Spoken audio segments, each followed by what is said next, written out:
ma chère communauté de parents protecteurs. Bienvenue sur Rôle Modèle, le podcast qui explore les origines des violences et conditionnements de l'enfance et qui donne des clés pour élever une génération d'enfants en paix. Le podcast des parents protecteurs. Je suis ravie de vous retrouver aujourd'hui pour un épisode sur le profil des manipulateurs et des victimes dans le cas de divorce conflictuel avec enfants, avec Christelle Petit-Colin, qui est à l'origine de nombreux best-sellers sur ces sujets. Avant de vous en dire plus, je vous invite à vous abonner, que vous soyez sur YouTube ou Spotify, c'est hyper important. Ça m'aide vraiment à faire vivre le podcast et à soutenir nos combats pour la protection de l'enfance. En vous abonnant, vous serez sûr de ne manquer aucun épisode et vous contribuerez à donner plus de visibilité à notre message. Alors n'hésitez pas à partager cet épisode autour de vous. Je vous en remercie infiniment. Et maintenant, passons à l'épisode. Bonjour Christelle, Bonjour Myriam. je suis ravie de vous retrouver comme invitée du podcast, d'autant plus que vous avez été plébiscitée par plusieurs mères de la communauté, donc beaucoup de monde sera ravi de vous entendre ici. Eh ben, ravie d'être là et de partager tout ce que j'ai malheureusement pu apprendre Mm. à travers toutes ces histoires que j'ai entendues depuis 30 ans. Mm. Alors, pour commencer, est-ce que vous pourriez vous présenter pour ceux qui ne vous connaîtraient pas encore? Oui, donc je m'appelle Christelle Petit-Colin, je suis conseil et formatrice en communication et développement personnel, conférencière et écrivain. Je suis l'auteur de 20 ouvrages de développement personnel et au fil de ma carrière, je me suis spécialisée dans l'accompagnement des victimes de manipulateurs et dans l'accompagnement des hypersensibles suréfficients que j'ai appelés les pense-trop. Mm. Et tout récemment, là, je me suis intéressée aux dégâts que font les agressions sexuelles avec tout un protocole de traitement du stress post-traumatique. J'ai oublié de vous dire que je suis formée à la PNL, à l'analyse transactionnelle, à l'hypnose ericksonienne, à la thérapie provocatrice de Franck Farelli et puis à d'autres petits outils fort utiles en développement personnel et en communication. On va en parler. Alors, comme ça a été un petit peu votre spécialité dans de nombreux de vos livres, est-ce que vous pourriez commencer par nous présenter le profil type d'un manipulateur et d'une victime, mais en nous replaçant dans le contexte qui est le nôtre, c'est-à-dire celui des familles avec enfants qui vont se retrouver dans une situation de divorce qui va être judiciarisée? Oula, alors ça fait beaucoup de paramètres dans une seule question. Donc on va commencer par le profil du manipulateur que je peux vous résumer en très peu de chiffres. 2 visages, 4 ficelles, un procédé en 3 temps. Ça, c'est rapide. Donc Mm, 2 visages, un visage très sympathique, très avenant, insoupçonnable pour l'extérieur, mm, et un visage haineux, morose, et vraiment dangereux pour la victime. Et dans beaucoup de cas, seule la victime voit ce visage bourré de haine, avec des lueurs meurtrières dans le regard, et l'extérieur ne le verra jamais. Donc, le premier problème, c'est que beaucoup de gens disent, mais personne ne me croira, à l'extérieur, c'est un amour. mm, Donc voilà, les deux visages. Alors, je voudrais en profiter aussi pour, tant qu'à y être, on commence le travail. C'est pas deux visages. En mm, fait, il y a une énorme imposture. Ce n'est pas deux visages, c'est un visage et un masque. mm, C'est-à-dire que le personnage sympathique n'existe pas. Ça mm. n'est que du calcul. Les manipulateurs et les manipulatrices ne sont gentils qu'à minima et par calcul. Et il faut savoir qu'être gentil les fatigue. Mm, Ça leur demande un énorme effort de porter ce masque. Mais tant qu'on n'a pas compris que c'est un masque, on croit qu'il y a du bon dans cette personne et on cherche en permanence à essayer de retrouver la personne formidable qu'il ou elle était au moment où on l'a rencontrée. Donc c'est cette histoire des deux visages, c'est vraiment le premier choc, c'est de réaliser que la personne sympathique n'existe pas, ça n'est qu'un camouflage. Et de votre expérience, c'est le masque peut tenir combien de temps? Combien de temps ils peuvent faire l'effort et faire croire qu'ils sont sympas, charmants, tous les qualificatifs Alors, qu'on leur accorde? alors, À l'extérieur, ça peut durer longtemps parce que ce sont des temps de socialisation assez courts. Mmh. On passe rarement plus d'une soirée avec un manipulateur. Donc, le temps d'une soirée, ça tiendra. Partir en week-end avec eux, ça devient déjà compliqué. En général, la première agression arrive en moins de 48 heures. C'est pour ça, par exemple, que je dis aux gens qui ont des parents manipulateurs, ne dormez pas chez vos parents. Passez la journée avec eux si vous voulez, mais si vous dormez à la maison, le lendemain matin au petit déjeuner, vous aurez un lance-roquette. Ça va pas louper. Et en continu, etc., j'ai pu voir quand ils essayent de rendormir leurs victimes qu'ils ne tiennent pas plus de 15 jours. C'est-à-dire que le masque sympathique pour rendormir la victime, au bout de 15 jours, ils sont épuisés, ils n'y arrivent plus. Mais là aussi, il y a encore une imposture, c'est que souvent, mes clients ou mes clientes vont arriver en séance en disant « Ouf, en ce moment, mon mari est gentil ». Alors, moi, j'ai l'habitude maintenant, je dis « Gentil comment ?» Ils me disent non, en fait, il est juste calme. Voilà, on est d'accord. Et donc, on finit par les trouver gentils juste parce qu'ils arrêtent d'être infernaux. Donc voilà, combien de temps peuvent-ils être gentils? Pas longtemps. Mmh. Être calmes, tant qu'ils ont peur, qu'ils ont besoin de nous rendormir, ou tant qu'on leur laisse la bride sur le cou, ils peuvent être calmes longtemps. Mmh. Mais c'est gentil et calme, c'est pas la même chose. Ouais. Voilà. Donc ça, c'est pour les 2 visages et après, ils ont 4 ficelles, toujours les 4 mêmes ficelles et donc la première bonne nouvelle, c'est quand vous avez coupé les 4 ficelles, vous êtes libre. Vous êtes libre quand il n'y a plus une seule des ficelles qui fonctionne, vous êtes libre. Première ficelle, la séduction, hein, le masque sympathique, je n'aime que toi, tu es la femme de ma vie, j'ai compris le mal que je t'ai fait, blablabla, blablabla. Hein, le love bombing, tout ça, hein, mais quand on y regarde de près, elle est très fake, la séduction d'un manipulateur. C'est Mmh. bourré de clichés romantiques. Ouais, Euh, mmh. pour vous donner un exemple, j'avais dans ma clientèle un monsieur qui disait: «Mais si, vous vous rendez pas compte comme elle m'aime, dans le bain, elle me lave». Je dis: «Non, elle a regardé Pretty Woman». C'est ça. Voilà, Mais je et sais lui, il est ouais, mystifié complètement par, une façon de se comporter qui est juste un cliché, en fait. c'est ça. Donc c'est une séduction très factice et donc quand on a un petit peu de recul, on ne rentre plus dans leur séduction. Quelquefois, c'est vraiment le gamin qui tend une pâquerette à un moment en s'imaginant que maman va être, émerveillée d'avoir une pâquerette, quoi. Mmh. Donc voilà, ça c'est pour la séduction. La victimisation, c'est leur spécialité. Je dis des manipulateurs que ce sont des caliméros avec une coquille en acier trempé qu'on leur retirera pas de sitôt. La victime, c'est eux. Et donc, leur discours victimaire peut se résumer à ouin. Ouin, personne ne m'aime. Ouin, mon patron est méchant. Ouin, je me suis fait escroquer. Ouin, t'es pas gentil. À les entendre, il y a que eux qui sont victimes sur Terre. Tous les autres, c'est des mauviettes. Mmh. Donc ça aussi, quand on arrive à couper la ficelle victimisation en arrêtant de les prendre en pitié, parce que tout le monde souffre, hein, il n'y a pas qu'eux, donc il n'y a pas de raison qu'ils aient un régime de faveur sous peine qui souffrent, parce que nous souffrons tous. Mmh. C'est Amélie Nothomb qui le dit dans un de ses romans, elle dit je suis comme tout le monde, donc j'ai beaucoup souffert. Nous avons tous beaucoup souffert, c'est la vie humaine qui est comme ça. Les manipulateurs sont extrêmement doués pour mettre en scène leur horrible souffrance, n'est-ce pas? Mais ils souffrent pas plus que les autres, voire même beaucoup moins. Mmh. Donc on n'a plus à les prendre en pitié. Ça, c'est la deuxième ficelle. La troisième ficelle, c'est la culpabilisation. Alors là aussi, c'est très simple, hein. Dans l'inversion accusatoire, ils vous accusent de tout ce qu'ils vous font et ils sont jamais responsables de rien. Dans leur tête, c'est rangé comme ça. C'est parce que toi, que moi, je. Donc, ils prétendent ne faire que réagir à nous. C'est parce que tu m'as parlé que j'ai oublié. Hein, c'est pas parce que j'ai pas réfléchi, c'est pas parce que j'ai pas de tête, c'est parce que, hein, et c'est parce que toi tu dis ça que moi je fais ça. Donc, en plus, non content de nous mettre toujours la responsabilité et de se mettre toujours comme n'étant que en réaction à nous, il nous oblige aussi à mettre un espèce de mécanisme de communication en place qui fait qu'on est tout le temps attentif à comment il pourrait réagir si je fais ça. Et Mmh. donc, on est tout le temps centré sur eux. Mon Dieu, si je fais ça, il va penser que.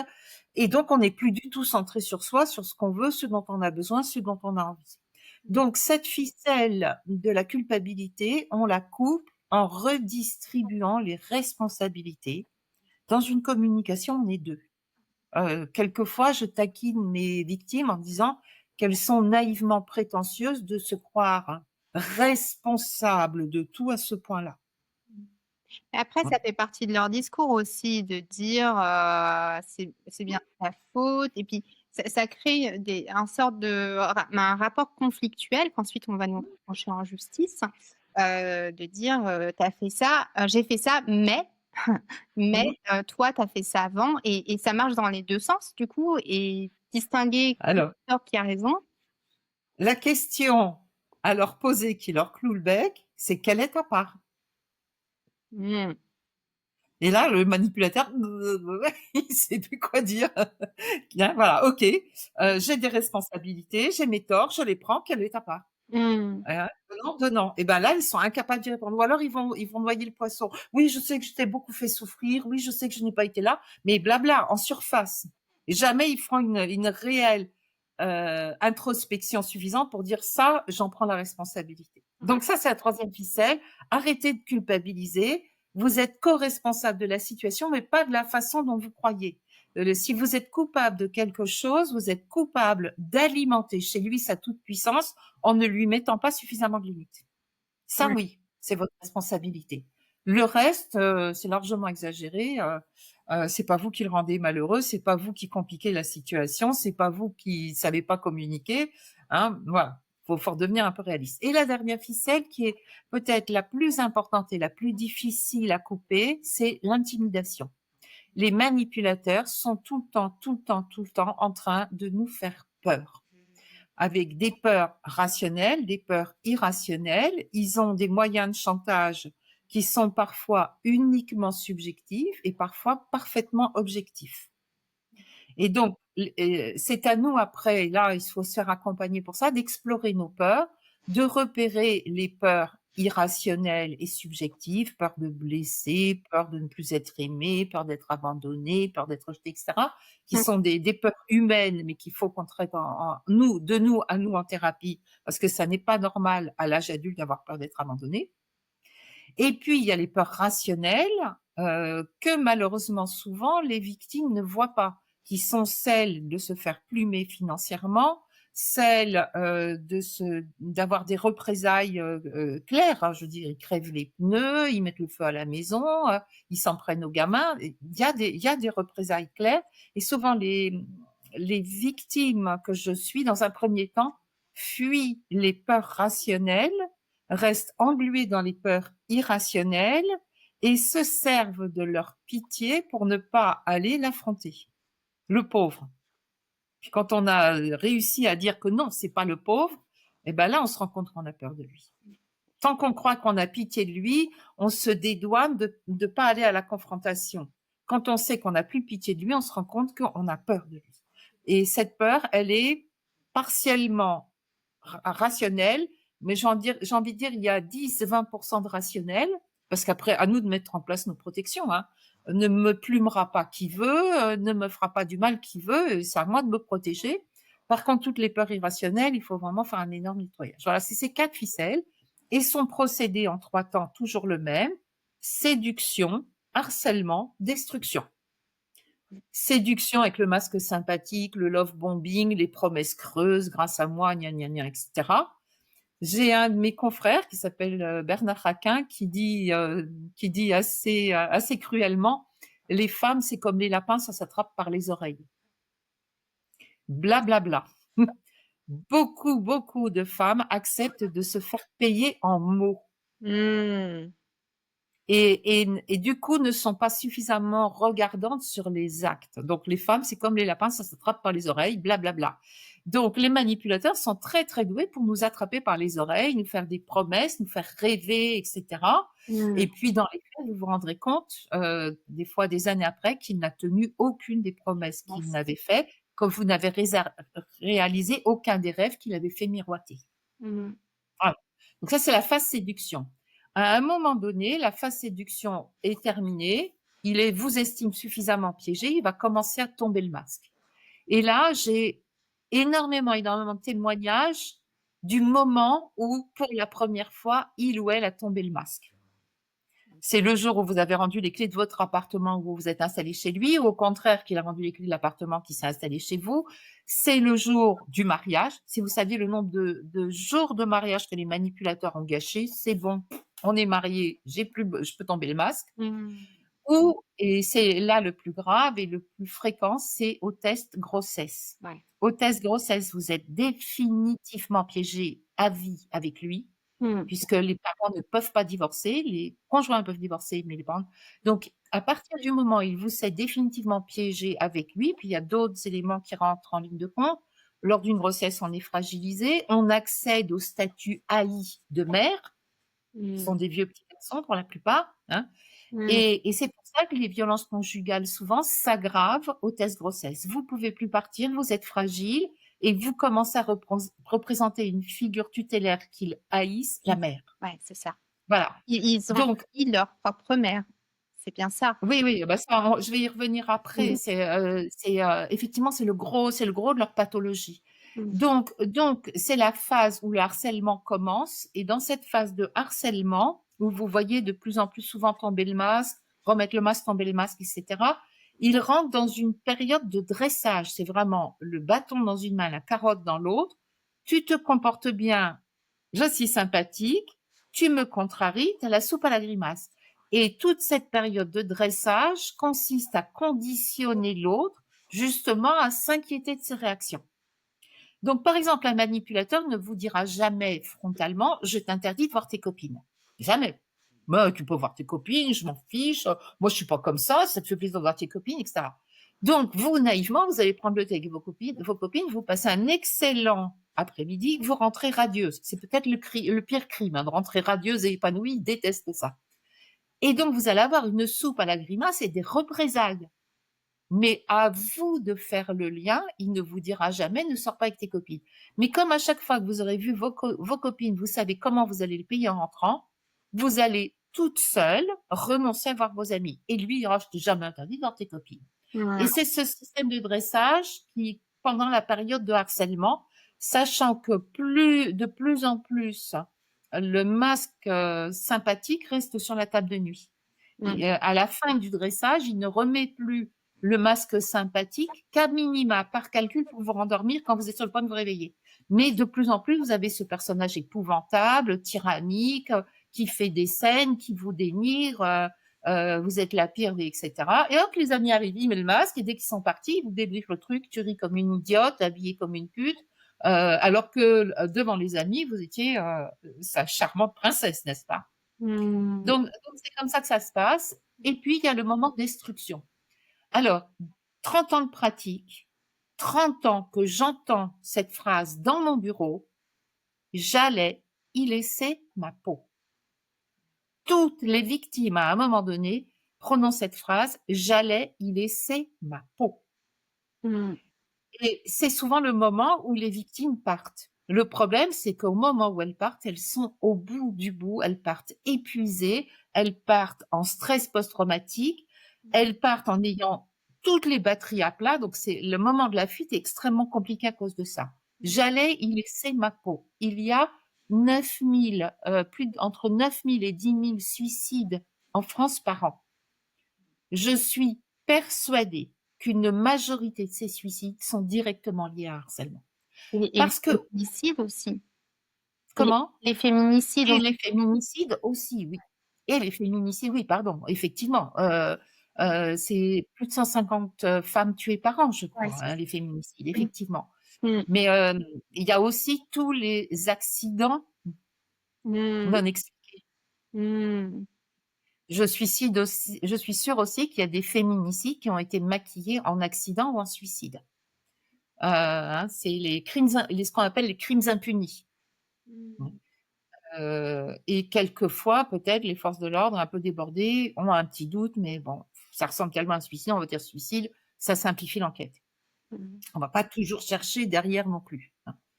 Mais quand vous avez, bah, un peu le cas de Delphine Jubilard, quand vous avez une femme qui est sur le point de divorcer, qui a un amant et qui est heureuse et qui a tout le monde et qu'elle se suicide à ce moment-là, quoi. Mmh.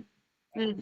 Donc voilà, j'allais y laisser ma peau. Et alors, ce qu'il faut comprendre, c'est que la haine que votre manipulateur, tout en prétendant vous aimer, c'est une haine, je dirais, universelle, que ça le soulage de déverser sur vous.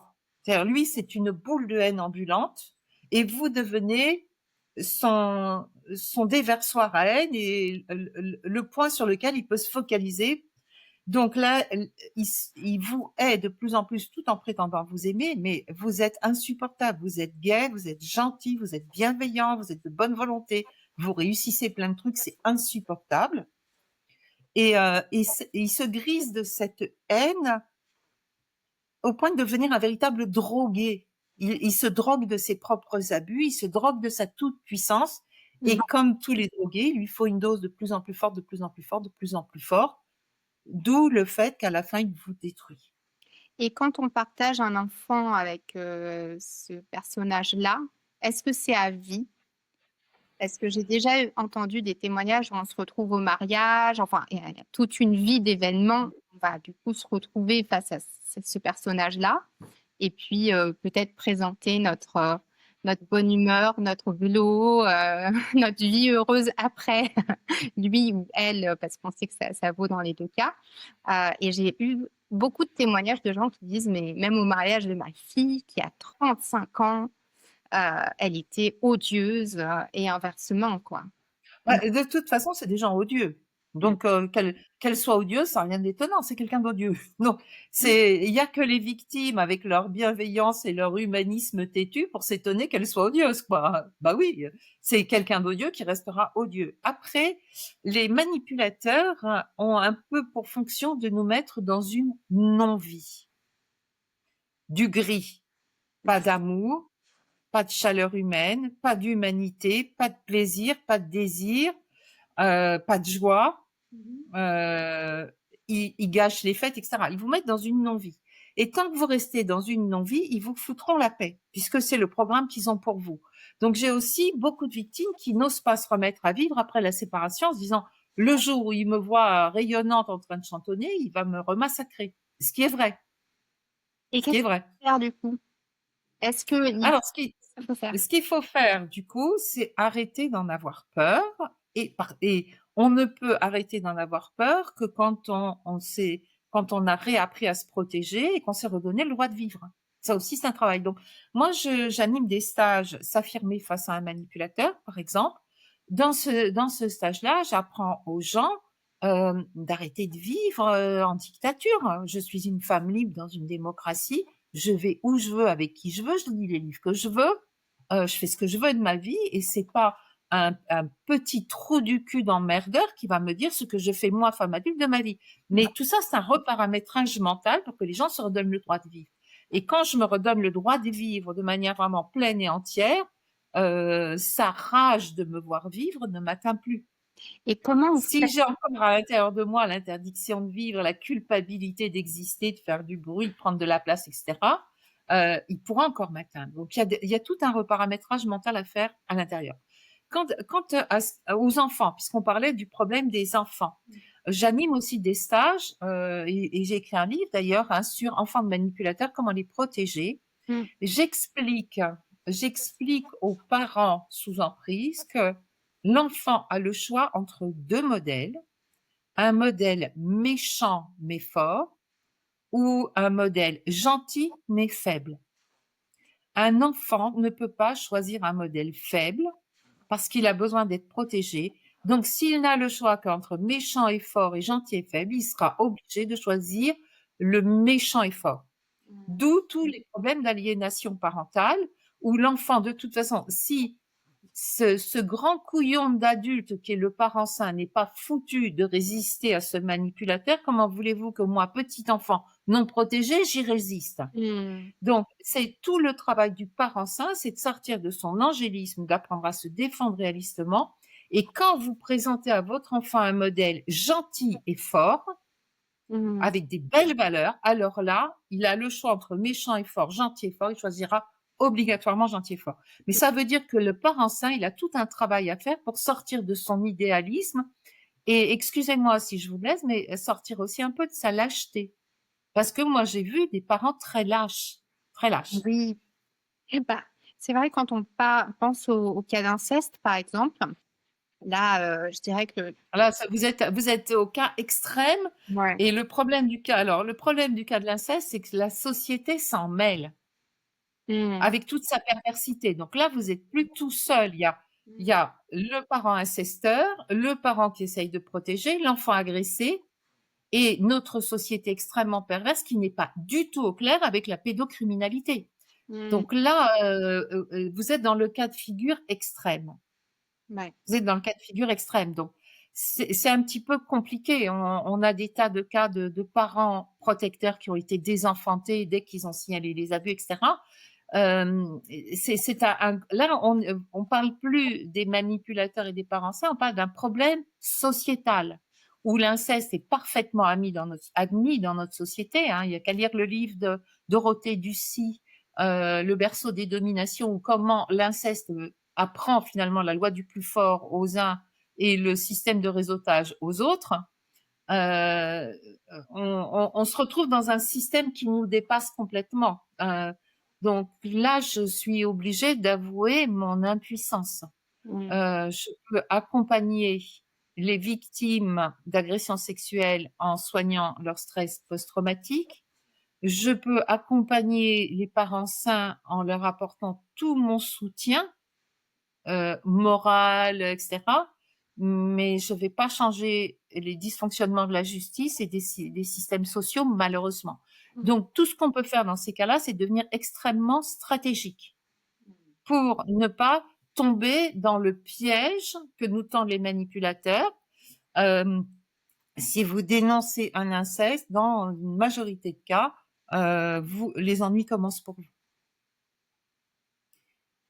Ouais. Donc apprendre, voilà, à négocier avec ça. Et j'ai eu le cas d'une maman qui a dénoncé l'inceste sur son enfant. Il y a eu non-lieu jusqu'aux 10-11 ans de l'enfant. Elle a dû l'envoyer un week-end sur 2 se faire violer chez papa. Enfin, Donc en fait, c'est la stratégie, c'est, oui, j'ai l'impression qu'on ne peut pas échapper à la représentation d'enfants, euh, voilà, sinon encourir d'autres poursuites et voilà. Donc elle a été obligée pendant toutes ces années, dès 5 ans aux 10 ans de l'enfant, elle a été obligée de compenser par énormément d'amour et de care quand il rentrait chez elle, d'essayer de réparer ça au mieux. Et puis, alors, je vais quand même vous annoncer une bonne nouvelle au milieu de tout ce noir. Qui sont les manipulateurs? J'ai une théorie. Mhm.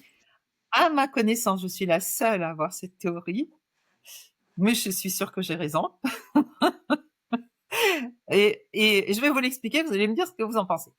Qu'est-ce qu'un manipulateur ou une manipulatrice? C'est quelqu'un qui a l'apparence d'un adulte, la vie d'un adulte, les responsabilités d'un adulte, malheureusement le permis de conduire d'un adulte, mais qui dans sa tête n'a pas grandi. Vous croyez avoir affaire à un adulte raisonnable avec qui on peut discuter, vous avez en face de vous un vieil enfant, bête, méchant, mal élevé, mal cadré, qui règle avec vous les problèmes qu'il n'a pas réglés avec ses parents. Mhm. Mhm.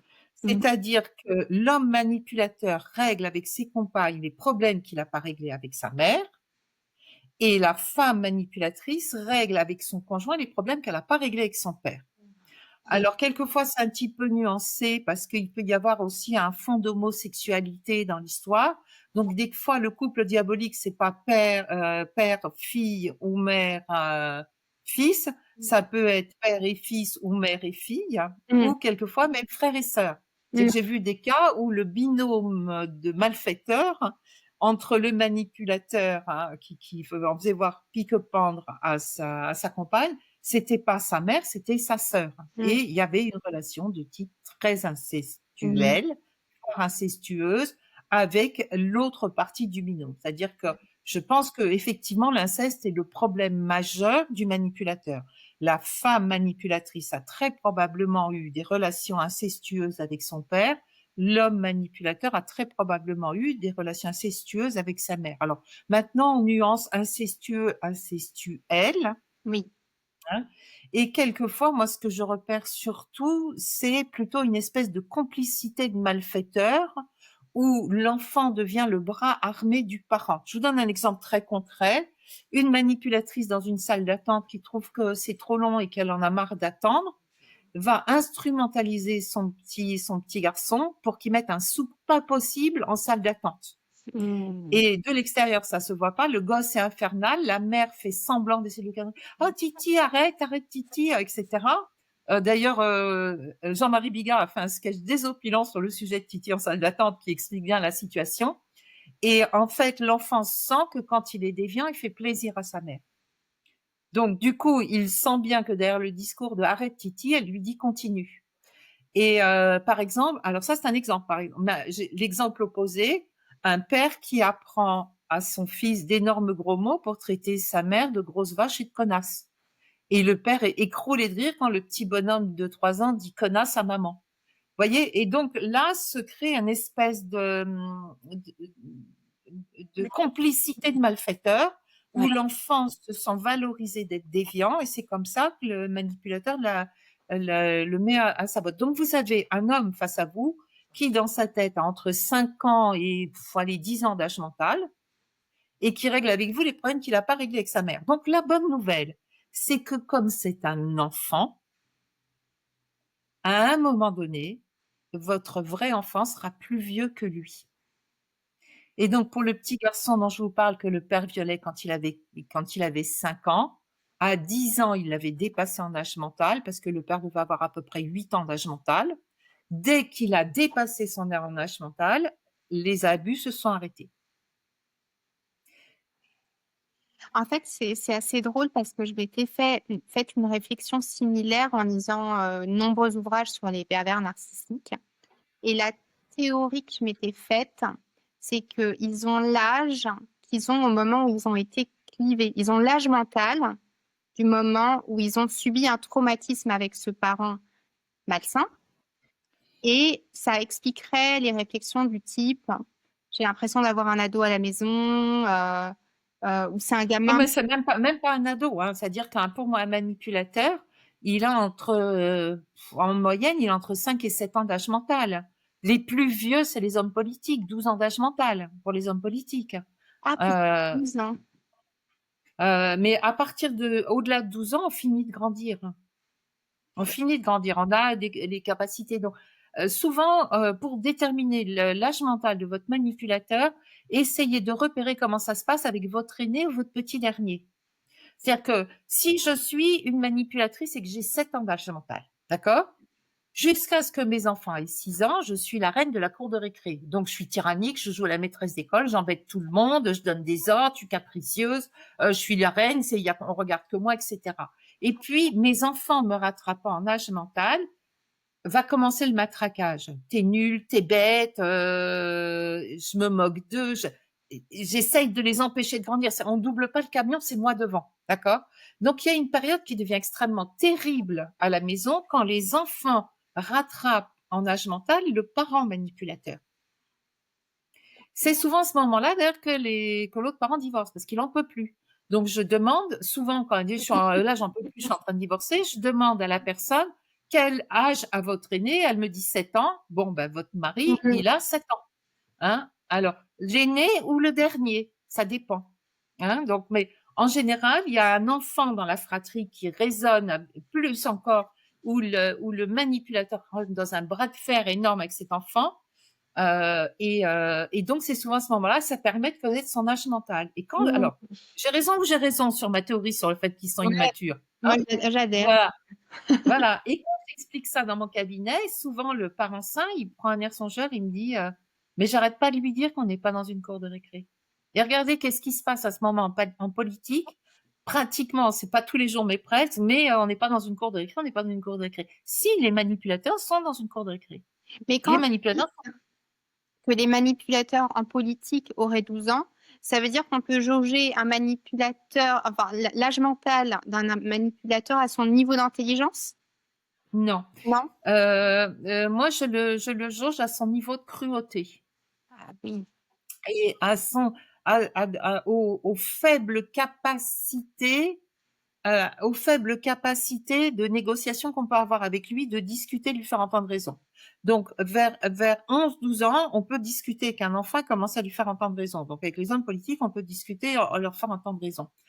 Avec un pervers narcissique qui a 5 ans d'âge mental, qui est resté figé au stade anal de Freud, il est complètement obtus, même pas vrai, c'est celui qui dit qui est, vous n'en tirerez rien, et en plus, il est sadique. C'est le stade sadique anal de Freud. Donc moi, c'est au niveau de cruauté du manipulateur que je vais cruauté et d'irresponsabilité aussi. C'est-à-dire qu'un manipulateur qui a 10, 11, voire 12 ans est un tout petit peu plus responsable qu'un manipulateur qui a 5 ans d'âge mental. Et donc, pour moi, si vous voulez, quand on me dit, mais les pervers narcissiques, les machins, donc moi, je suis pas psychanalyste, c'est pas des termes que je suis censée utiliser, hein. Je précise que je vais utiliser pervers narcissique dans le langage de madame tout le monde, parce que ça n'est pas ma spécialité, je suis pas psychanalyste. Mais pour moi, le pervers narcissique tel qu'il est décrit par les psychanalystes, c'est le gamin de 5 ans qui est resté bloqué au stade anal de Freud et qui est donc extrêmement sadique et qui adore arracher les pattes des mouches. Et dans la littérature anglo-saxonne, on parle beaucoup plus de la dark tétrade. Donc, De là, pardon? la dark tétrade, la tétrade noire. Donc, les machiavéliques, les sadiques, narcissiques et psychopathes. Et du coup, est-ce que vous pensez que si on devait ranger entre 6 ans et 12 ans ces profils-là, on retrouverait... Pour moi, je pense qu'il y a juste une double gradation. L'âge mental et les capacités cognitives.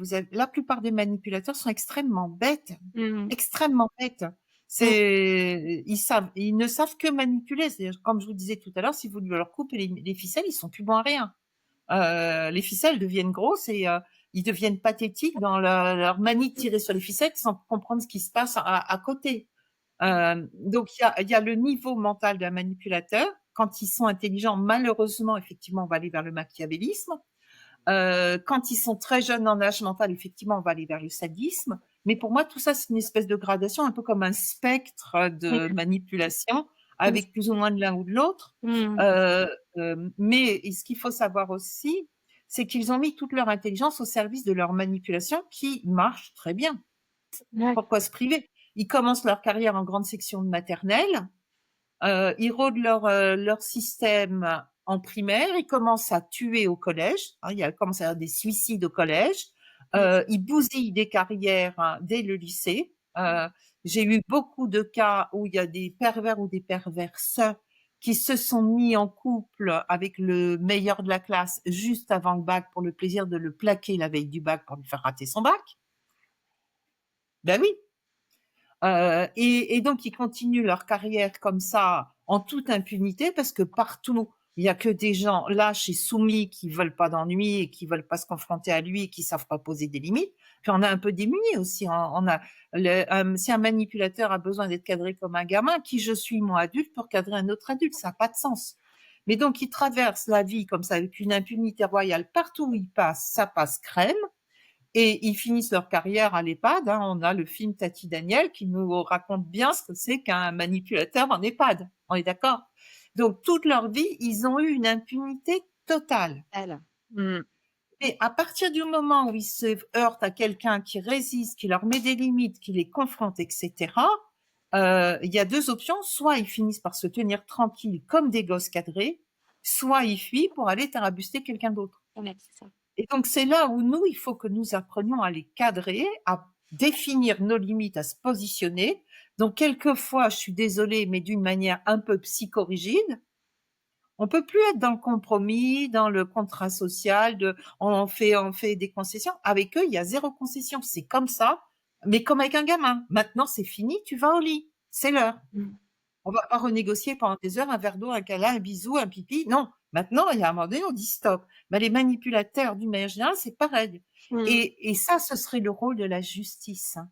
C'est-à-dire que ce serait à la justice, c'est la seule instance qui pourrait leur mettre un cadrage strict. Donc, c'est pour ça que je recommande aux victimes qui divorcent, je leur dis, pour le jugement de divorce, maillez serré. Définissez dans le jugement de divorce un maximum de cas de figure pour éviter justement tous les trous dans le filet, dans la raquette, dans lesquels ils vont s'engouffrer à chaque fois. Dès qu'il y a un vide juridique, ils le chopent. Donc, les horaires, c'est pas on passe un week-end sur deux, c'est de quelle heure à quelle heure. Qu'est-ce qui se passe si l'enfant est malade? Je pense par exemple à le cas d'une maman. La passation se faisait, il déposait les gosses le lundi matin à l'école, elle les récupérait à l'école le lundi à 16h30. Qu'est-ce qu'on fait s'il y a grève? Qu'est-ce qu'on fait si l'enfant est malade? Qui est responsable de l'enfant dans ce temps d'école, quand le temps d'école, voilà. Eh ben, comme c'était pas prévu, qu'est-ce qui se passe? Lui, il a mis le gosse brûlant de fièvre à l'école, en disant qu'il allait très bien. L'école s'est tout de suite rendu compte que le gamin n'allait pas. Ils appellent le père qui s'était mis sur répondeur. Ils appellent la mère qui a la mauvaise idée de décrocher et qui leur dit, mais non, là, on est sur le temps du père, et elle passe pour une mère horrible de pas tout planter Ouais. pour venir chercher son Elle petit. l'aurait récupéré, lui, il l'aurait attaqué en disant elle intervient sous mes jours. Voilà. Donc c'est pour ça tout ce qu'on peut mettre, qui paye quoi, les extras, les suppléments, quand il y a grève, quand l'enfant est malade, des horaires précis, les années presque prévoir les années bissextiles, enfin maillet serré. Et là, vous pouvez demander à votre avocat qu'il dise simplement au juge, comme vous pouvez le constater au travers de cette procédure, la partie adverse étant particulièrement pinailleuse, on pas la peine de dire qu'on a affaire à un pervers narcissique, les juges votent pas longtemps, comme la partie adverse est particulièrement pinailleuse, nous vous demandons un jugement extrêmement détaillé et précis pour éviter les vides juridiques. Ça, votre avocat, il peut le dire. Dit comme ça, il n'y a pas un juge, enfin j'espère qu'il n'y aurait pas un juge qui dirait vous en demandez trop. Effectivement, si vous voulez que ce soit très très détaillé pour éviter les conflits futurs, normalement ça va plutôt dans le sens de ce que veut le juge, qu'on s'entende et qu'on ait une base d'entente. Ouais.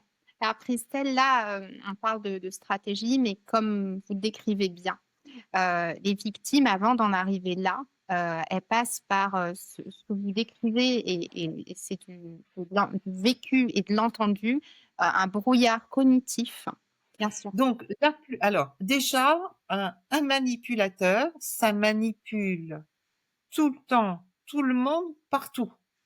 Un manipulateur manipule sa mère, son père, ses frères, ses sœurs, son conjoint, ses enfants, ses collègues, son plombier, son voisin. Il manipule tout le monde, tout le temps, partout. C'est d'ailleurs, ça l'amuse d'ailleurs énormément de jouer avec les gens comme un chat avec une sauce. Donc, qui est manipulable? A priori, tout le monde. En tout cas, le manipulateur essaiera de manipuler tout le monde. Hein? Donc ça, c'est la première chose. Il paraîtrait qu'il y ait à peu près 10% de la population qui ne soit pas manipulable. Je pense que c'est des gens qui ont vraiment une très très forte intégrité parce qu'ils ont été très très bien respectés dans l'enfance, qu'on leur a donné des valeurs fortes et aussi qu'on les a informés du fait que les manipulateurs existaient. Parce que si je ne sais pas que ces gens-là existent, je ne peux pas le deviner non plus.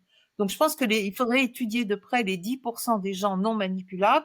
Et moi, je pense aussi que dans ceux qu'on croit non manipulables, il y a bien des fois où ils se sont fait manipuler quand même. Moi, le non manipulable, j'y crois moyen. Donc ça, c'est la première chose. Tout le monde est manipulable et les manipulateurs manipulent tout le monde. Par contre, leurs victimes préférées sont à l'opposé de ce qu'on voudrait nous faire croire.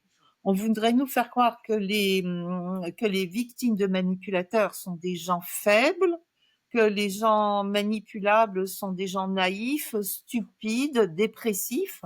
Non, ça, c'est dans l'état où lesquels on les retrouve en fin de course. En fin de course, effectivement, une victime, elle est épuisée, elle est déprimée, elle a les idées en vrac dans la tête et elle est extrêmement fragilisée. Mais à la base, un manipulateur c'est quelqu'un qui a besoin de gibier nourrissant. Donc, il va pas s'attaquer à du petit gibier fragile et blessé. Il va, au contraire, se prendre des grosses proies nourrissantes. Donc, les gens les plus manipulables, c'est paradoxalement les gens qui ont le plus d'énergie et d'optimisme. C'est des gens qui sont extrêmement bienveillants, humanistes, et bourrés d'optimisme quant à alors peut-être même un petit peu, comment dire, un petit peu prétentieux par rapport à leur capacité à résoudre les situations. Donc c'est à l'opposé de ce qu'on nous a dit. Et moi, je le vois quand j'ai aidé une victime à sortir d'emprise et qu'on a coupé le lien toxique énergétique, l'énergie, pouf, elle remonte. Et c'est comme ça que j'ai découvert dans mon bureau que la petite chose en vrac qui était arrivée, dès qu'on a coupé le lien, c'est quelqu'un de joyeux, quelqu'un d'intelligent, Mm. quelqu'un qui a un humour incroyable, qui a la patate, etc., mais qui a un énorme défaut dans une société perverse, c'est que c'est quelqu'un qui est profondément bienveillant et humaniste. C'est-à-dire, paradoxalement, que les victimes de manipulation sont celles qui ont le plus haut niveau de civilisation. Parce que plus on est civilisé, plus on est bienveillant, collaboratif, empathique, moins on a envie de faire de mal à son voisin. Donc, paradoxalement, on fait passer pour des gens bêtes et naïfs, des gens qui ont un très haut niveau de civilisation et une haute idée de leur propre humanité. Mm. Alors, c'est là où est le problème, c'est que tout le travail que j'ai à faire, c'est de les faire tomber de leur idéalisme. Mm. Non, on ne peut pas être, humanitaire avec quelqu'un d'inhumain. Non, on ne peut pas collaborer avec quelqu'un qui est en train de couler le bateau. Mm. Non, tout le monde n'est pas de bonne volonté. Donc, je suis obligée de leur faire descendre leur idéalisme d'un étage, et ça me fait vraiment mal parce que c'est des gens hyper nobles, les gens manipulés. Ils se font manipuler par leur profonde humanité. Mm. Et souvent, ils s'en sentent coupables. Donc, je voudrais donner cet exemple très concret. Vous êtes en voiture et sur le bas-côté de la route, vous voyez un cycliste inconscient à côté de son vélo. La biologie humaine fait que je suis programmée à aider mon prochain. Mm. Je suis biologiquement programmée comme ça. C'est-à-dire, on le voit par exemple dans les catastrophes naturelles, les tremblements de terre, les inondations. L'entraide, elle se remet en route toute seule. Je suis biologiquement programmée pour aider mon prochain. Je n'y peux rien, c'est comme ça. Mm. Donc, qu'est-ce que je fais? J'abandonne ma voiture, je me rue pour aider le cycliste. Je Mm. suis biologiquement programmée pour le faire. Si le cycliste m'envoie un coup de poing dans la figure et se barre avec ma voiture, qui doit se sentir coupable? Qui doit avoir honte? Moi de lui avoir porté secours? Mais jamais. On est d'accord. Par contre, ce qui est dramatique, c'est qu'il m'a abîmé un petit peu mon humanité. Mm. Parce que la prochaine fois que je trouverai un cycliste à côté de son vélo, j'y réfléchirai à 2 fois avant de m'arrêter. Donc, il me prive de mon humanité. Il me déshumanise en utilisant mon humanité pour m'abîmer. Vous vous rendez compte comme c'est dramatique? Donc, c'est le message. Ouais, de la même façon, les mères qui remettent leurs enfants alors qu'elles savent qu'ils sont violentés, Voilà. abîment Alors ça, leur c'est dignité. Voilà, ça c'est une autre biologie. Nous sommes des mammifères. Voilà, Mm. visiblement dans ce monde où c'était Dominique Dupagne qui a écrit La revanche du rameur. Hein, c'est un médecin qui a écrit La biologie est la mère que le sociologue ne voudrait surtout pas avoir. Bah oui, il y a la sociologie avec ses idéologies à la noix, et puis il y a la biologie pure, et nous sommes des mammifères. Et dans le monde des mammifères, les femelles sont biologiquement programmées pour protéger leurs petits. Mm. Essayez d'aller tarabuster un petit chiot de bergère allemande, vous allez voir comment elle réagit, la bergère allemande. Mm. Hein? Essayez de donner des coups de bâton à un chaton, vous allez vous faire crever les yeux par la chatte. Et nous, les humains, à cause de cette idéologie, on empêche les femelles humaines biologiquement programmées à protéger leur couvée de le faire en les traitant de surprotectrices, en les traitant d'affabulatrices, leur reprochant d'être dans le déni du père.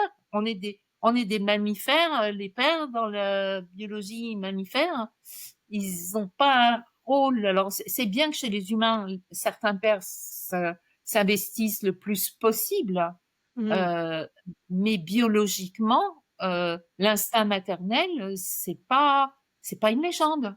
Mm. C'est pas une légende. Mm. Donc, on se retrouve effectivement, alors, toute ma biologie qui me pousse à être profondément humaine, à porter secours et à m'entendre avec mes semblables, toute ma biologie humaine qui m'amène à vouloir protéger mon petit, tout ça, c'est saccagé par l'hypernet. Mmh. Donc voilà le profil de la personne sous emprise. C'est une personne bienveillante, profondément humaniste, qui pense que avec un peu de dialogue, on peut s'entendre avec tout le monde et qui se heurte à quelque chose qu'elle ne peut même pas imaginer. Et souvent elle me dit, mais tout le monde veut s'entendre, mais tout le monde veut que ça s'arrange, mais ça n'a pas de sens de couler le bateau dans lequel on est tous embarqués, quoi. Et donc la mentalité du manipulateur est difficilement accessible à la personne humaniste. Alors qu'est-ce qui se passe? Cette pauvre personne humaniste, elle va se faire entortiller dans sa propre intelligence et tourner en rond sans trouver des solutions, parce que les solutions, elles sont hors du champ de l'humanité. Ouais, c'est ça. Et c'est impensable, en fait. C'est Mais impensable. oui. Donc, Alors, comment je il faut se vais préparer vous donner je vais vous donner une petite clé. Toutes les victimes, quand elles frôlent l'impensable dans mon bureau, me disent, ça m'a effleuré l'esprit. À chaque fois que vous avez accès à la pensée psychopathe, ça vous effleure l'esprit et du coup, vous avez une espèce de haut de cœur en disant, mais non, mais quelle idée, j'ai de penser ça, comme je suis horrible. Je vous donne un exemple concret. Une de mes clientes arrive en séance énervée, elle me dit, oh, mon mari, mais qu'est-ce qu'il est distrait? Je lui dis, je sors le chien, je prends pas les clés. Je lui coupe la parole, je dis, quand vous êtes rentré, il avait tout fermé à clé, il s'était barré sans son portable. Il a mis combien de temps à rentrer? 4 heures? Elle me fait, comment vous savez? Je dis, bah, parce qu'il l'a fait exprès. Vous lui aviez dit que vous preniez pas les clés. Il l'a fait exprès. Et elle me dit, ça m'a effleuré l'esprit. Mmh. À un moment donné, ça lui a effleuré l'esprit que son imbécile de mari ait fait exprès de partir puisqu'il savait qu'elle n'avait pas les clés. Mais c'est tellement bête, c'est tellement pas constructif. Il prétend tellement être son mari qu'il aime et on a tellement un contrat d'entraide dans un couple. C'est impensable qu'il soit immature, stupide et malveillant au point d'avoir rien d'autre à faire que de me faire perdre 4 heures à attendre dans le jardin qu'il veuille bien rentrer et m'ouvrir la porte. Comprenez? C'est tout le décalage entre le niveau de bêtise, de malveillance très immature d'un manipulateur et le niveau d'intelligence et d'humanisme de sa victime. Mais pourquoi il ferait ça? Pour vous faire chier. Je suis désolée, je suis vulgaire, hein, mais il n'a pas d'autre plaisir dans la vie que de vous casser les pieds. Mais du coup, ça présuppose qu'on soit très connecté à son intuition. Sauf que, Et comme qu'on l'écoute, oui. et que eux entretiennent une confusion sur des mois, des années, voire des décennies, on finit par être complètement déconnecté de son intuition, de ce qui remonte par le corps, des idées qui peuvent passer par l'esprit. Alors, c'est les deux principaux défauts des victimes. La première, c'est de se remettre trop en question. Mmh. Jusqu'à un certain point, je peux me remettre en question, c'est plutôt sain, c'est le signe que je suis quelqu'un d'ouvert, etc. Mais trop, c'est trop. Et quand vous avez en face de vous quelqu'un de mauvaise foi qui vous regarde fixement en disant « j'ai jamais dit ça », et que vous doutez de votre propre perception, c'est là que commence le problème. Et à un moment donné, il faut confronter la personne. Elle dit « j'ai jamais dit ça », lui répondre « si tu l'as dit, mais t'assumes pas ». Ça me fait penser à Alors que la victime va dire, est-ce qu'il l'a dit, est-ce qu'il l'a pas dit, est-ce que j'ai mal compris, est-ce que j'ai rêvé? Alors que si, il l'a dit, ça s'appelle de la mauvaise foi.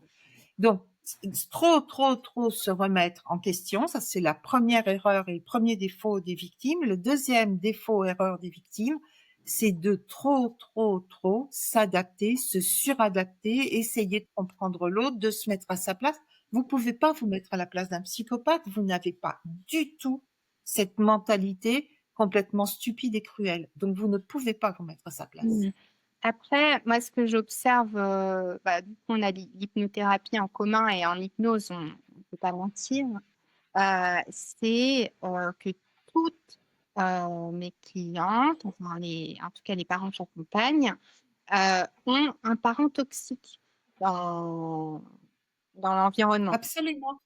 Et du coup, cette suradaptation, elle est liée à une association entre amour et quelque chose de malsain.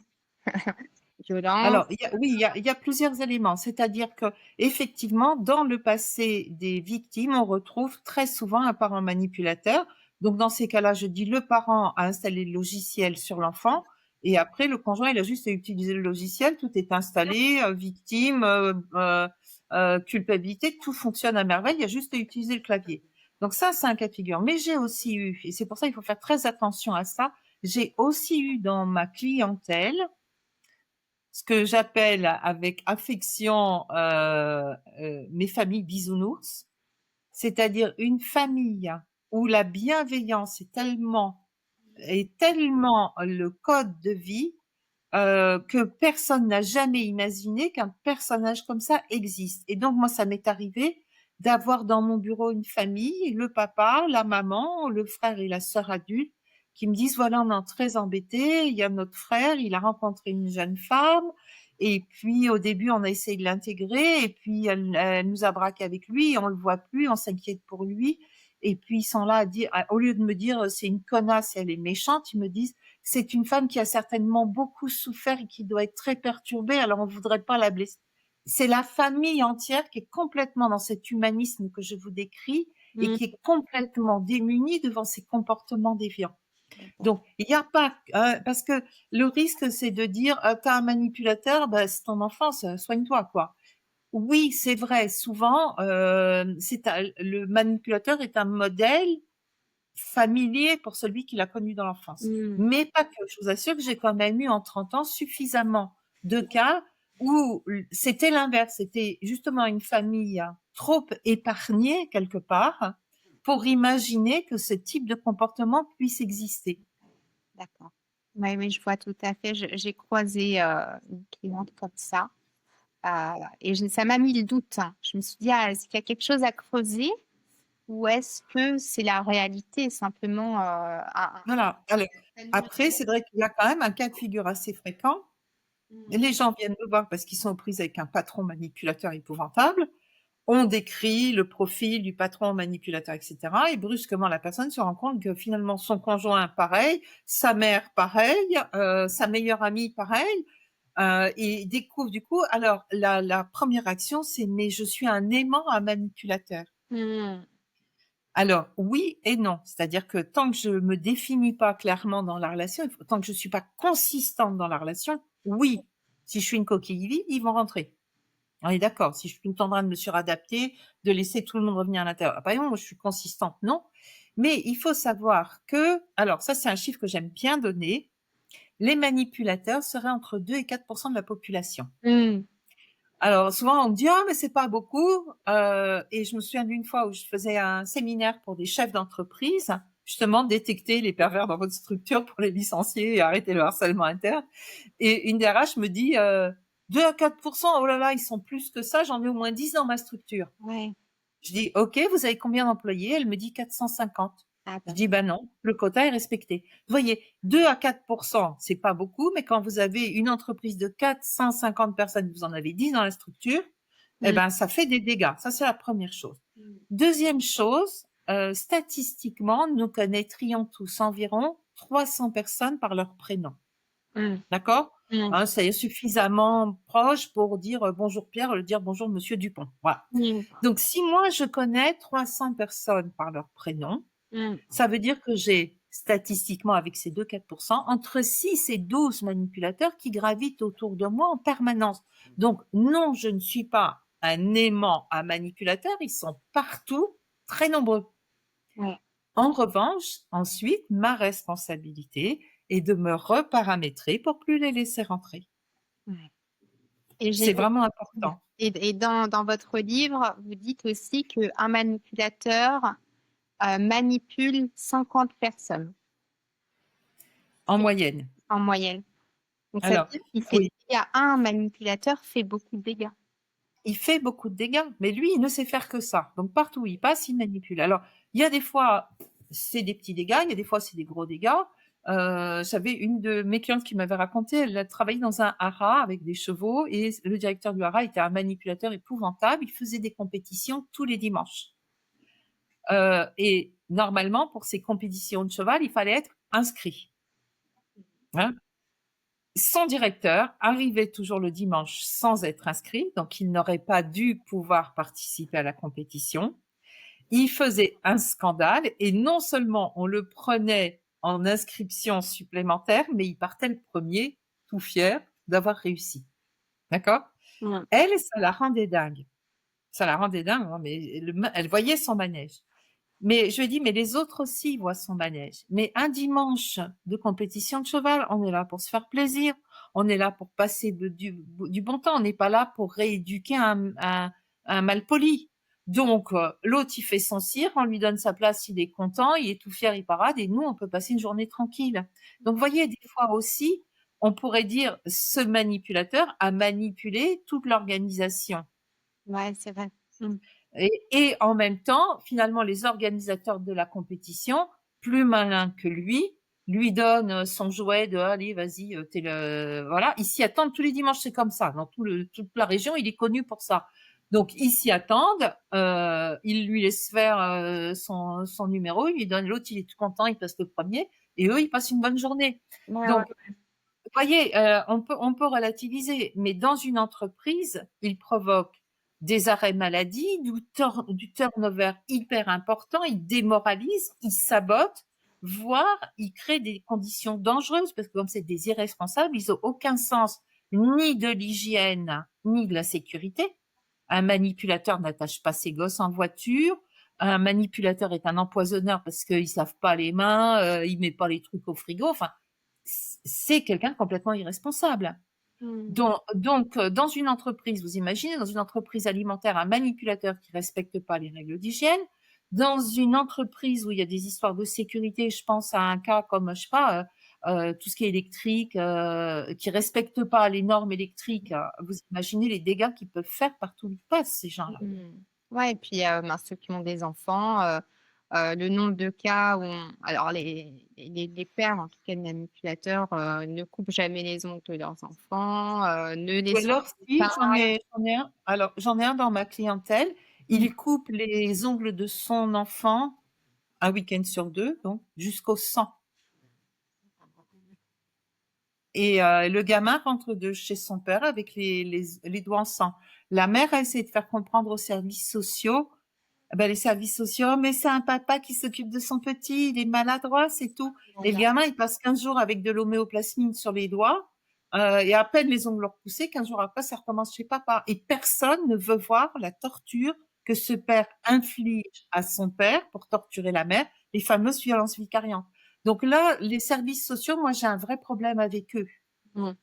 Quand clairement le père, tous les 15 jours, coupe les ongles au sang à son gamin et qu'il prétend que oui, c'est parce que les pères ils savent moins bien couper les ongles que les mères, Mmh. euh, est-ce que ça devient de la complicité, de la lâcheté? Il y a un moment donné où moi, ça peut réveiller ma colère aussi, de me dire, mais qu'est-ce que c'est que notre société, quoi? Ouais.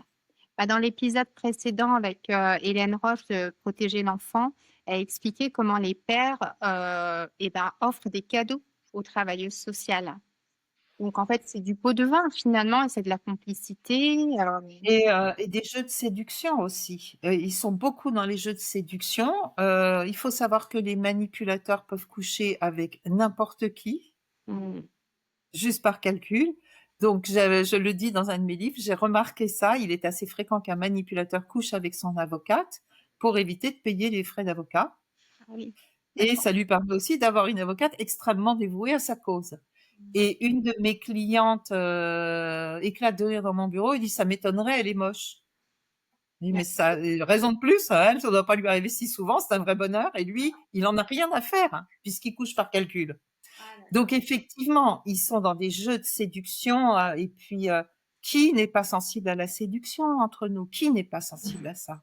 Mmh. Dès que, on est tous des humains, on est tous, c'est vrai que si quelqu'un a remarqué que j'étais plutôt jolie, que quelqu'un me trouve intelligente, me trouve belle, me trouve bien habillée, ça fait du bien à mon petit ego, j'y peux rien, on est tous comme ça. Donc les manipulateurs, ils ont vite fait de trouver la faille de séduction dans laquelle alors, au mieux, c'est un jeu de séduction de surface, au pire, effectivement, ils peuvent acheter les gens, mais souvent, ils les achètent avec des promesses. Ils ont vite repéré que la travailleuse sociale, bah, on va prendre un exemple tout bête, elle cherche, un gîte, hyper sympa à la campagne, ben, il a justement un pote qui tient des gîtes qui lui fera un petit prix. Mmh. Mmh. Elle le verra jamais le gîte, mais dans l'attente du jour où il va lui eh ben, ça peut durer longtemps. Mmh. Donc oui, ils sont dans un jeu de séduction et de corruption de tout le monde. Ouais, ouais, ouais, ouais. Leurs enfants avec des cadeaux, Oui. les travailleurs sociaux avec, tout un jeu de séduction et cetera. Après, je pense aussi qu'il y a des fois où, ça vient de plus haut, où les travailleurs sociaux ont bien compris qu'il y avait un petit réseau derrière et qu'il fallait pas trop chatouiller le manipulateur. Mmh. Et ça voudrait dire C'est à faire couple avec quelqu'un et à faire un enfant avec quelqu'un, il vaut mieux choisir quelqu'un de pas trop privilégié, pas trop connecté dans des réseaux, pas trop intelligent en tout cas, avec une. Non, c'est d'avoir le discernement. Non, c'est vraiment d'avoir un double discernement, mais ça, on le sait qu'après. Donc, je vais faire de la peine aux mamans qui ont pas pu se poser des questions avant. C'est est-ce que c'est vraiment le père que je veux donner à mon enfant? Hein? Mmh. En tant que mec, il est peut-être séduisant. En tant que père, qu'est-ce qu'il va donner? Il est déjà même pas capable d'être à mon écoute et d'être empathique avec moi. Alors oui, il baise bien, il présente bien, mais est-ce qu'en tant que père, vraiment, c'est la personne idéale? Et Mmh. puis, est-ce que, et ça c'est surtout, et ça c'est la question qui tue, c'est est-ce que c'est les grands-parents que j'ai envie de donner à mes enfants, ces beaux-parents? Et là, je peux vous garantir que si les mamans se posaient la question avant, est-ce que c'est la grand-mère, cette belle-mère, est-ce que c'est la grand-mère que j'ai envie de donner à mes enfants, elles fuiraient à ce moment-là. C'est Mais vrai. c'est des questions qu'on n'a pas l'idée de se poser à temps. Ouais, c'est vrai, c'est vrai. Alors, du coup, on a notre profil de victime. Et maintenant, Voilà. euh, Alors maintenant, c'est le côté hypnotique qu'il faudrait qu'on aborde. oui. La manipulation mentale a 3 clés. Le doute, la peur et la culpabilité en cercle auto-renforçant. Je rentre dans le cercle par une des clés, doute, peur ou culpabilité, et après je tourne en rond comme un hamster dans sa roue, et je creuse ma tombe. Doute, peur, culpabilité, d'où est-ce que j'ai raison, mon Dieu, et pourquoi, et peur, etc. Et donc, ce doute, peur, culpabilité avec le hamster dans la roue se transforme petit à petit. C'est-à-dire, le doute se transforme en confusion mentale. À un moment, je sais même plus ce que je dois penser. Au début, j'ai juste des doutes. Est-ce qu'il l'a dit, est-ce qu'il l'a pas dit, est-ce que j'ai bien compris, etc. Et à la fin, si je comprends plus rien, rien, le doute se transforme en confusion mentale. La peur de blesser, qui se fâche, etc., petit à petit se transforme en angoisse permanente avec des accès de panique. Hein, à la fin de la relation, les victimes vivent un tel enfer que Mmh. elles n'ont plus qu'une idée, c'est éviter les scènes tellement ça les épuise. Hein. Mmh. Elles sont juste focus à éviter les scènes. Donc elles cèdent surtout pour éviter les scènes, parce qu'elles ont tellement peur des scènes. Alors plus toutes les menaces directes ou indirectes de je vais te tuer, je vais te faire, je te ferai la guerre, etc. Enfin les trucs de gamin, par ta gueule à la récré, c'est de ce niveau-là. Hein. Mmh. Donc, le doute se transforme en confusion mentale, la peur se transforme en angoisse permanente avec des accès de panique, et la culpabilité se transforme en syndrome de Stockholm.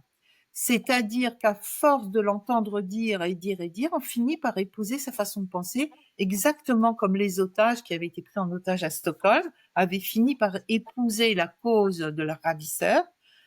Quelqu'un sous emprise finit par adopter le discours de son manipulateur. Je vous donne un exemple très concret. Je vais avoir une dame qui va venir en séance qui me dit, voilà, je viens vous voir parce que j'ai des problèmes, je crois que je deviens folle et puis je suis extrêmement déprimée. Pourtant, j'ai aucune raison de me plaindre. J'ai un mari qui est adorable, j'ai un mari parfait, vraiment, il fait tout pour me rendre heureuse et moi, je comprends pas pourquoi je suis dans cet état-là. Donc déjà, mais si elle avait un mari parfait qui fait tout pour la rendre heureuse, elle a aucune raison. Mais elle a introgéré le discours, c'est un homme parfait. Alors, moi, je vous le fais en thérapie provocatrice. Donc, j'ai les yeux qui brillent, je dis: «Oh, un mari parfait? Oh, racontez-moi, parce que le mien, il est loin d'être parfait, racontez-moi comment il est le vôtre». Alors, elle prend un air un peu, puisque c'est que du blabla, elle a aucun acte à me raconter. Donc, elle commence à flotter. Alors, je lui dis: il vous apporte le petit déjeuner au lit. Elle dit: «Ah non, non, non, au contraire, il gueule quand le café est froid». Bon. Ah, alors je prends un air dépité, je dis: «Il vous offre des fleurs?» Non, jamais. «Il vous fait des petits cadeaux?» Non plus. «Il vous masse les pieds?» Et puis alors, je fais celle qui est de plus en plus dépitée, je fais: «Bah alors, en quoi il est parfait votre mari?» Et donc là, elle revient petit à petit dans la réalité, elle me dit: «Il me dit qu'il est parfait». Mmh. Je Ouais. dis: «Ah, il le dit, mais Ouais. dans les actes, ça a pas l'air d'être ça». Alors, comme elles sont dressées à défendre son image, deuxième couche, elle repart: «Ah oui, mais c'est un très bon père». Hein? Ouais. Et là Alors là aussi, vous m'intéressez énormément parce que pareil, comme père, qu'est-ce que c'est un père parfait? mmh, Alors, elle dit: «Il joue avec ses enfants». Donc là, je la regarde consternée en disant: «Mais c'est pas un copain de classe, jouer avec ses enfants, c'est pas ça qui fait un bon père, quoi». Il les aide à faire leurs devoirs, il leur a appris à faire du vélo. Non, même pas, il est pas patient avec eux, il crie souvent dessus d'ailleurs, et puis, en fait, maintenant que je vous le dis, je me rends compte, il joue pas avec eux, il chahute et d'ailleurs il leur fait mal, c'est une brute. mmh, Et souvent, il les énerve au moment d'aller au lit et moi, j'arrive pas à les coucher. Quel bon père! Voyez? Donc, c'est ça le syndrome de Stockholm. Elles sont dans une espèce de nuage, effectivement, une hypnose permanente. Je suis merveilleux, je suis parfait, je suis le plus beau, etc. Et quand vous redescendez sur terre, rien ne correspond entre le discours et les actes. Donc, doute, peur, culpabilité, puis confusion, angoisse, syndrome de Stockholm, confusion, angoisse, syndrome de Stockholm. Donc, comment on sort de ça? On inverse le cercle vicieux. Pour sortir de la confusion mentale, on clarifie les choses. Qui est quoi, qui fait quoi? On s'en tient aux faits objectifs. Le fameux QQOQC des flics, qui, quoi, où, quand, comment, combien, et non pas les grandes promesses vagues. Les manipulateurs attisent toujours un espèce de monde extrêmement subjectif et font toujours en sorte de pas revenir au très factuel. Donc, ils vous remontent en haut et vous le ramenez sur du factuel. Hein. Je fais tout ce que je peux pour te rendre heureuse. Oui, quoi concrètement? Bah tout. Oui, quoi concrètement? Donne-moi un exemple. Ils n'ont aucun exemple à donner. Aucun. Vous voyez? Donc, on revient à du factuel. Au niveau des angoisses, comme je vous l'ai dit tout à l'heure, on explore les peurs. Les peurs irrationnelles, on les traite. Les peurs rationnelles, on met en place sa protection. Et au niveau du syndrome de Stockholm, pareil, on redistribue les responsabilités et c'est ce que vous disiez, on se reconnecte à soi-même, à son intuition, son instinct et à ses valeurs. mmh, Est-ce que moi, je me permettrais dans une relation de me comporter comme ça avec l'autre? Non. bien Donc, sûr. si moi, je me le permettrais pas, je n'ai pas à l'autoriser à l'autre en lui trouvant 1000 excuses. Merci beaucoup Christelle, c'était très, très riche. Merci énormément.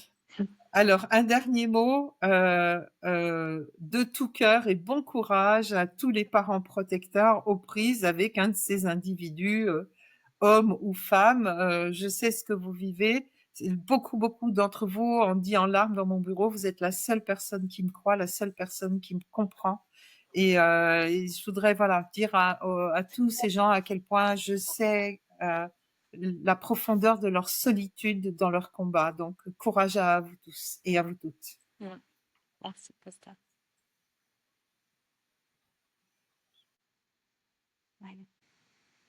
J'espère que l'épisode vous a plu. Si c'est le cas, n'hésitez pas à vous abonner, que vous soyez sur YouTube ou Spotify, et à partager l'épisode sur les réseaux, dans vos réseaux amicaux, familiaux, à toutes les personnes pour lesquelles cette information peut être utile pour protéger encore mieux et encore plus largement les enfants.